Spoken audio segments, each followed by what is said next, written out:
قل هل يستوي الذين يعلمون والذين لا يعلمون إنما يتذكر أولو الألباب.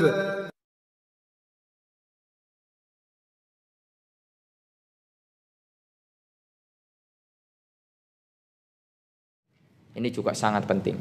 Setelah kita berusaha untuk membersihkan hati kita agar ilmu itu bisa masuk, agar ilmu itu bisa meresap ke dada-dada kita sehingga menimbulkan rasa takut kepada Allah Subhanahu wa taala, sehingga kita terdorong untuk senantiasa mengamalkannya. Nah, lalu kita perbaiki, yaitu ikhlasun niyati fihi. Kita berusaha untuk senantiasa ikhlas karena Allah Subhanahu wa taala. Karena kalau tidak ikhlas ya itu, antum mengamalkan seluruh amal dari yang paling kecil sampai yang paling besar, tapi antum tidak ikhlas, mardudun, tertolak. Ya, tertolak ikhwah. Karena syarat diterimanya amal ada 2. Kalau kata Syekh Jamil Zainu ada 3. Ya, iman, harus beriman, harus bertauhid, kemudian harus ikhlas karena Allah SWT, harus mutaba'ah sesuai dengan apa yang diajarkan oleh Rasulullah SAW. Kalau kita sudah beriman, kalau kita sudah berusaha untuk senantiasa bertauhid, maka syaratnya ada 2. Ikhlasun niyyah wa mutaba'atur Rasul sallallahu alaihi wasallam. Itu yang harus kita perhatikan. Kemudian beliau mengatakan inna ikhlasal a'mali asasu qabuliha. Ya. Karena apa? Ikhlasnya amal merupakan pondasi agar sebuah amalan itu diterima. Ya. Wa sullamu wusuliha. Ya, merupakan tangga untuk terwujudnya sesuatu yang diinginkannya. Kalau kita ikhlas ya ikhwan, insya Allah kalau kita ikhlas menuntut ilmu, apa yang kita cita-citakan, apa yang kita harapkan, itu insya Allah akan dikabulkan oleh Allah Subhanahu wa taala. Kalau kita ikhlas, ya. Kita pernah dengar kisahnya Imam Malik. Imam Malik itu hidup di abad-abad yang pertama, abad kedua, ya. Beliau meninggal di abad yang kedua. Siapa tahu kapan meninggalnya Imam Malik? Angkat tangan. Ambil ini hadiahnya. Imam Malik. Hah? Salah, itu Imam Syafi'i. Itu Imam Imam Syafi'i, Imam Abu Hanifah itu. Ya, 150 Imam Abu Hanifah. Kemudian Imam Syafi'i lahir pada tahun itu. Ya, siapa yang tahu Imam Malik? Ya, mendekati lah, kurang sedikit. Tidak ada yang tahu. Imam Malik, ikhwah, pernah mengatakan maka nalillahi yabqa. Apa yang dilakukan karena Allah, amalan itu kekal. Sesuatu itu akan kekal. Dan ini yang harus kita jadikan asas kalau kita membangun sesuatu, kalau kita melakukan sesuatu. Dan ini ada kisahnya. Imam Malik ketika itu menulis sebuah kitab Al-Muwatta. Kemudian kebiasaan para ulama kalau menulis kitab dikoreksikan kepada ulama lainnya yang lebih alim daripada dia. Setelah menulis, Imam Malik mengoreksikannya. Ini kitab ana, tolong coba koreksi. Ya, ini semakna lah gitu ya.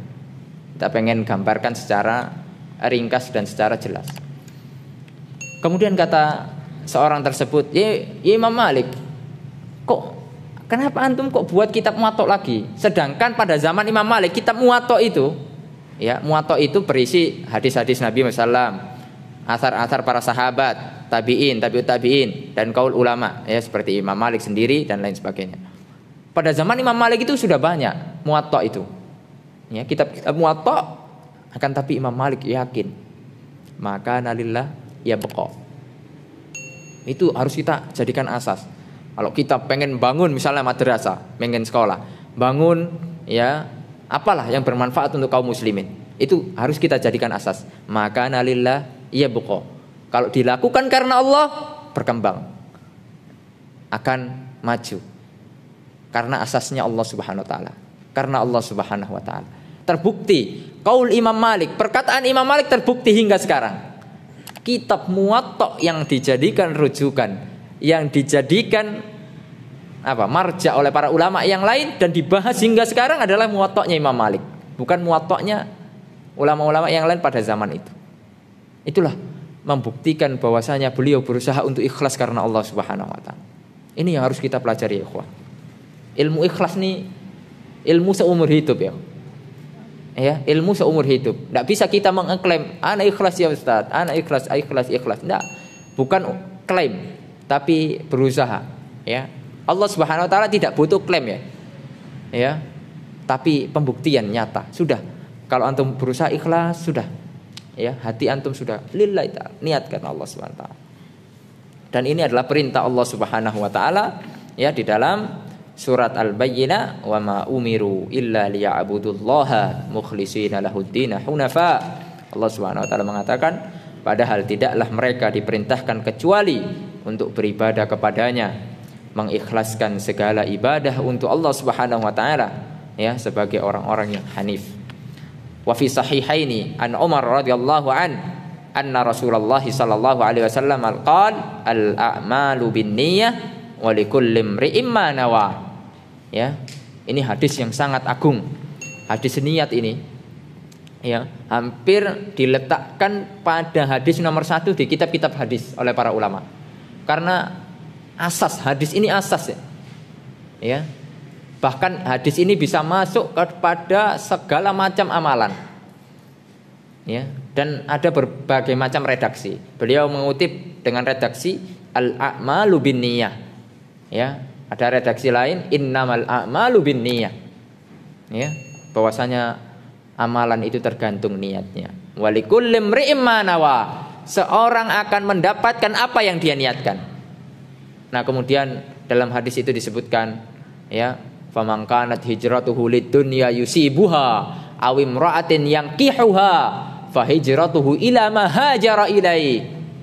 Barang siapa yang hijrahnya ya hanya untuk apa? Menikahi seorang wanita, atau hanya untuk mendapatkan dunia, ya mereka akan dapat itu.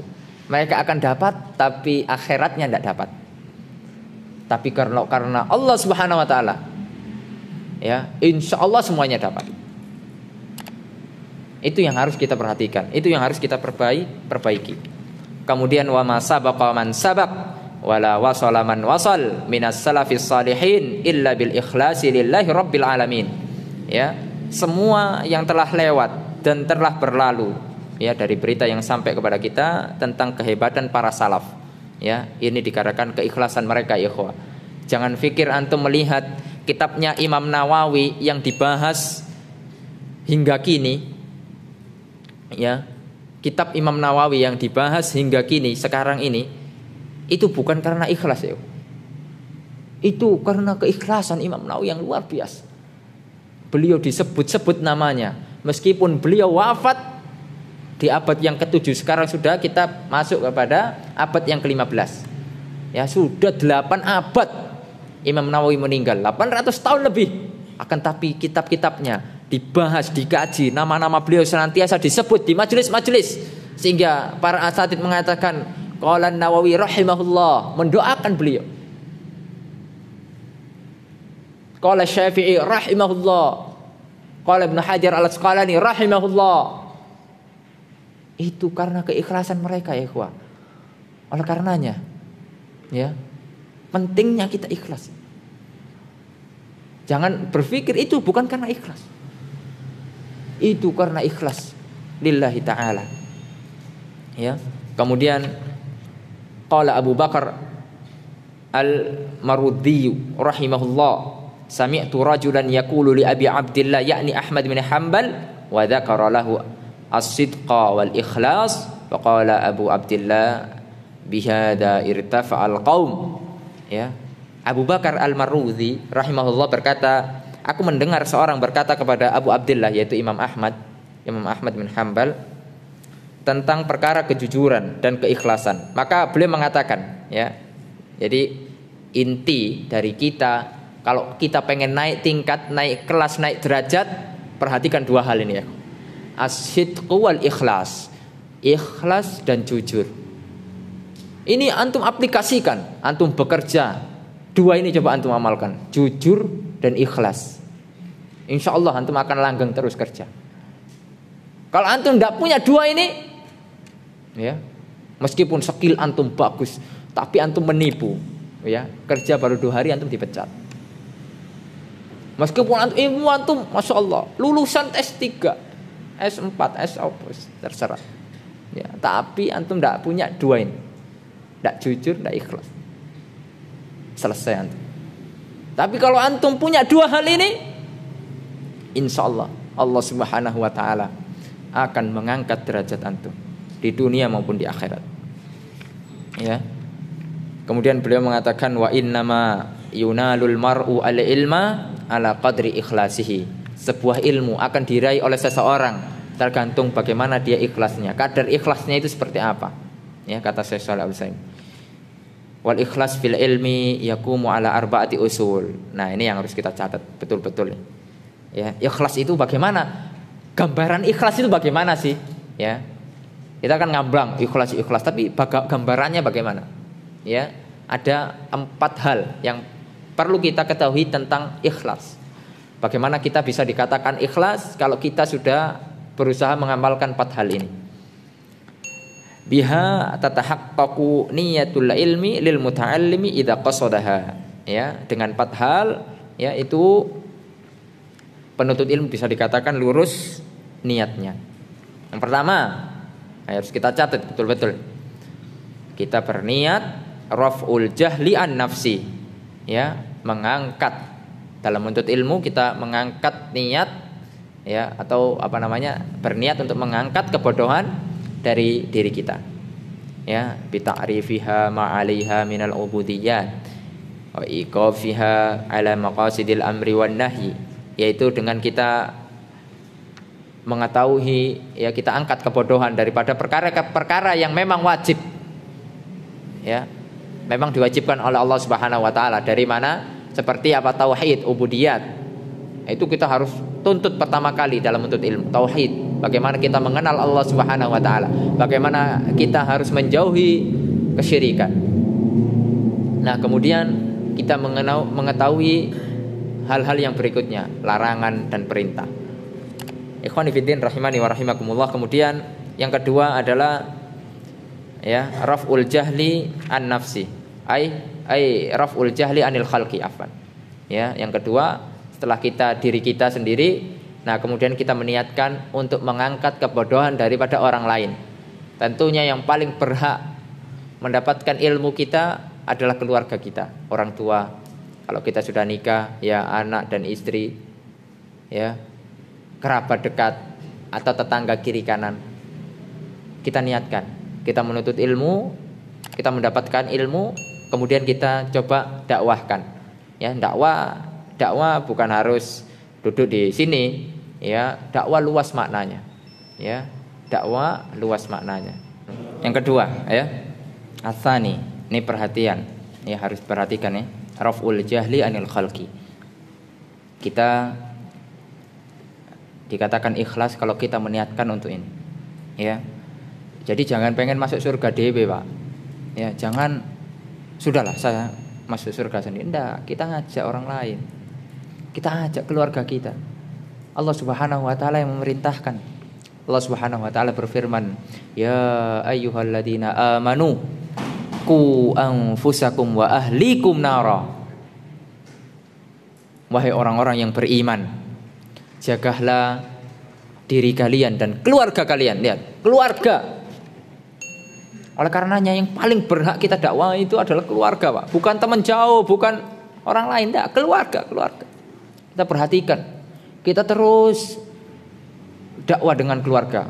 Sulit ya Ustaz, memang sulit. Ya, itulah tantangannya. Kalau mudah ya enak, ya. Sulit memang, dakwah keluarga merupakan salah satu dakwah yang paling sulit. Betapa tidak? Siapa panutan kita? Nabi Muhammad SAW. Beliau sulit mendakwai keluarganya sendiri. Paman-paman beliau beberapa tidak masuk Islam. Dan para nabi yang lain, Nabiullah Ibrahim susah mendakwai keluarganya. Nuh, Nabiullah Nuh, Rasul yang pertama kali di muka bumi. Anaknya tidak beriman. Siapa lagi? Nabi Lut, dan yang lainnya. Akan tapi coba kita berusaha. Terus kita ajak umi kita, adik kita, orang tua kita, keluarga kita semuanya. Ya, kita dakwai, manfaatkan media-media yang ada. Ya mungkin susah dengan lisan, ya udah kita mungkin ada grup WA, ya kita share. Berusaha. Kemudian yang ketiga, ihya'ul ilm. Kita meniatkan untuk apa? Menghidupkan ilmu, menghidupkan majelis ilmu. Oleh karena majelis ilmu tidak boleh mati, Pak. Terus kita hidupkan majelis ilmu. Ya, kita terus hidupkan majelis ilmu. Ya, meskipun yang datang 1-2 orang tidak masalah. Yang penting majelis ilmu jalan terus. Ya, jalan terus. Tidak di masjid, di rumah. Misalnya di masjid tidak boleh, misalnya tidak apa-apa, di rumah. Yang penting ilmu itu terus terjaga. Ada yang mengemban ilmu dari zaman ke zaman. Nah, kemudian yang ar-rabi, ini yang paling penting nih. Ya, dari 3-4 hal ini yang paling penting. Al-amalu bil ilmi. Kita niatkan dalam menuntut ilmu untuk amal. Ya. Karena ilmu tanpa amal percuma. Percuma. Nanti kita akan dimurkai oleh Allah Subhanahu wa taala. Sebagaimana orang-orang Yahudi. Mereka punya ilmu, tidak mau beriman, tidak mau beramal dengan ilmunya. Begitu sebaliknya, kita juga tidak boleh beramal tanpa ilmu. Ya, dalam sebuah nazam disebutkan wa kullu man ya'malu wa kullu man bi ghairi ilmin ya'malu a'maluhu mardudatun la tuqbalu. Ibnu Ruslan mengatakan di dalam Az-Zubat, ya, wa kullu man bi ghairi ilmin ya'malu, dan setiap orang yang beramal tanpa ilmu, a'maluhu mardudatun la tuqbalu, amalannya tertolak, tidak akan diterima oleh Allah Subhanahu wa taala. Nah, itu kalau kita beramal tanpa ilmu. Makanya kalau kita belum punya ilmu, menang, diam, itu lebih baik. Kemudian berusaha bertanya kepada ahlinya. Sudah, jangan banyak berbicara dahulu. Ini pentingnya kita belajar adab, Pak. Ya, orang kalau mempunyai adab, ya, dia sangat menghargai ilmu. Bagaimana cara menghargai ilmu? Diam ketika dia tidak tahu, atau masih rancu. Dia juga perkaranya juga belum jelas. Dia akan lebih banyak diamnya daripada ngomongnya. Zaman sekarang ya Allah, orang bebas ngomong dengan media-medianya ini. Bebas ngomong. Tidak memperhatikan kualitas dirinya. Ini salah. Ini salah. Ada apa? Karena kita kurang adabnya terhadap ilmu. Kalau kita memuliakan ilmu, ya, kita tidak akan berbicara tanpa ilmu. Ya, karena berbicara tanpa ilmu, apalagi tentang Allah Subhanahu wa taala, dosa besar, lebih besar daripada syirik. Ya. Antakulu 'alallahi ma la ta'lamun. Kalian berbicara tentang Allah apa yang tidak kalian ketahui. Dosa, ya ikhwan. Oleh karenanya kita belajar adab ini agar kita tahu kadar kapasitas kita ini. Apalagi masalah-masalah kontemporer. Ini bukan ranahnya penuntut ilmu. Penuntut ilmu hanya mengikuti al-ulama. Mereka yang mempunyai kapasitas ya berbicara. Ya, adapun penuntut ilmu berusaha untuk mengikuti apa yang menenangkan hati. Bukan mengikuti hawa nafsu, akan tetapi mengikuti yang lebih dekat kebenaran dan menenangkan hati. Ya. Dan sudah tidak boleh berdebat masalah yang seperti ini. Tinggalkan debat, tidak bermanfaat. Kemudian walaqad kana salafu rahimahumullah yakhafuna fawatal ikhlas fi talabihim al-ilm. Ya, para salaf kita ya ikhwah, mereka takut ketika menuntut ilmu itu tidak ikhlas itu. Mereka takut. Itulah bedanya kita dengan mereka. Kita ini merasa ikhlas sudah.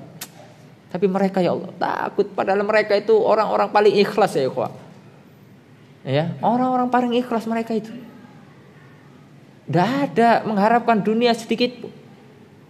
Ya, sehingga Mereka diangkat derajatnya oleh Allah Subhanahu wa taala.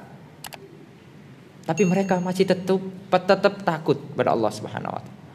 Wa yatawarrauna aniddiaihi. Ya, mereka juga hati-hati dari pengakuan anak ikhlas itu, mereka hati-hati. Ya, annahum lam yuhaqqiquhu fi qulubihim. Takut kalau mereka memang tidak benar. Ya. Ngaku ikhlas tapi tidak beneran ikhlas. Oleh karenanya kita lebih layak untuk takut pada Allah Subhanahu wa taala, ya, untuk tidak gampang mengklaim anak ikhlas, ya. Hati-hati dengan perkataan itu. Ya. Kalau memang antum sudah berusaha ikhlas sudah, taib, enggak usah ngomong. Taib, ambil ini anak ikhlas kok, anak. Ya. Enggak usah diomongin sudah, ambil tafadhal. Ya, perbaiki hati. Nah, itu sudah cukup. Su'ilal Imam Ahmad rahimahullahu taala, hal talabtal ilmi lillah? Ya, hal talabtal ilma lillah? Imam Ahmad pernah ditanyakan, apakah engkau wahai Imam Ahmad? Imam Ahmad ini, ya, siapa yang tahu julukan Imam Ahmad nih? Ambil hati-hati. Siapa yang tahu julukan Imam Ahmad? Angkat tangan. Ahsantum. Imam Ahmad mendapat kejulukan Imam Ahli Sunnah wal Jamaah. Imam Ahli Sunnah wal Jamaah, Imam Ahmad. Hafalannya lebih dari 1 juta hadis, Pak. Imam Ahmad punya kitab namanya Musnad Imam Ahmad. Itu kalau sekarang cetakan sekarang 52 jilid. Imam Ahmad keliling dunia 2 kali. Imam Ahmad keliling dunia. Kita siapa yang di sini sudah pernah keliling dunia? Tak kasih duit. Ayo. Siapa yang pernah keliling dunia? Imam Ahmad 2 kali. Tapi bukan traveling loh, Pak. Ya. Mengumpulkan hadis-hadis Rasulullah sallallahu alaihi wasallam.